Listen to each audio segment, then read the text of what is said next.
मस्टायटिस सारख्या आजाराला रोखण्यासाठी पोस्ट डिपिंग का महत्त्वाचं आहे? दूध उत्पादक शेतकरी मित्रांनो नमस्कार. मस्टायटिस या आजारामध्ये दूध उत्पादन कमी होते, सड खराब होण्याची शक्यता असते आणि उपचारावर बराच खर्च होतो. सडावाटे जीवाणूंचा कासेत प्रवेश झाल्यामुळे मस्टायटिस होतो. यामुळे सडावाटे जीवाणू कासेत जाऊ नयेत म्हणून पोस्ट डिपिंग करणं महत्त्वाचं आहे. जनावरांचं दूध काढून झाल्यावर सडाचे छिद्र 30 मिनिट ते 2 तास या कालावधीसाठी उघडं राहू शकतं. अशा परिस्थितीत जर गाय किंवा म्हैस खाली बसली तर जीवाणूचा कासेमध्ये प्रवेश होण्याची शक्यता असते व मस्टायटिस होऊ शकतो.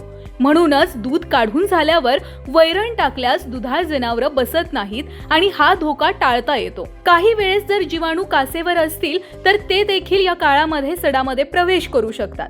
जीवाणू सडावाटे कासेत प्रवेश करून दूध तयार करणाऱ्या पेशीचं नुकसान करतात. यामुळे जीवाणूंचा सडामध्ये प्रवेश होऊ नये म्हणूनच दूध काढून झाल्यावर दुधाळ जनावराचे सड हे डिपिंग सोल्युशन मध्ये बुडवणं म्हणजे पोस्ट डिपिंग करणं गरजेचं आहे. पोस्ट डिपिंग केल्यामुळे सडावरती संरक्षक आवरण तयार होते आणि जीवाणू कासेमध्ये प्रवेश करू शकत नाहीत. सडाचे छिद्र बंद होईपर्यंत हे आवरण कासेचे संरक्षण करते. या चित्रामध्ये दाखवल्याप्रमाणे पोस्ट डिपिंगसाठी डीप कप वापरले जातात. प्रत्येक वेळी धारा काढताना डीप कप मध्ये सोल्युशन भरून घ्यावे. दूध काढून झाल्यावर प्रत्येक सड व्यवस्थितपणे डीप कप मध्ये बुडवून घ्या. बाजारात विविध प्रकारची डिपिंग सोल्युशन तसेच डीप कप उपलब्ध आहेत.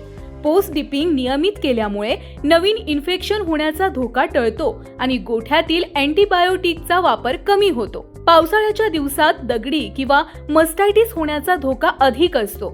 यामुळे शेतकरी मित्रांनो, पोस्ट डिपिंग नियमितपणे करून आपल्या दुधाळ जनावरांना सुरक्षित ठेवा. सोनाई पशु आहारच्या या पेजवर आपल्याला नेहमीच अशी महत्त्वाची माहिती देण्याचा आमचा प्रयत्न असेल. तसेच या व्हिडिओ संदर्भात तुमचे काही प्रश्न असतील तर आम्हाला कमेंटमध्ये नक्की विचारा.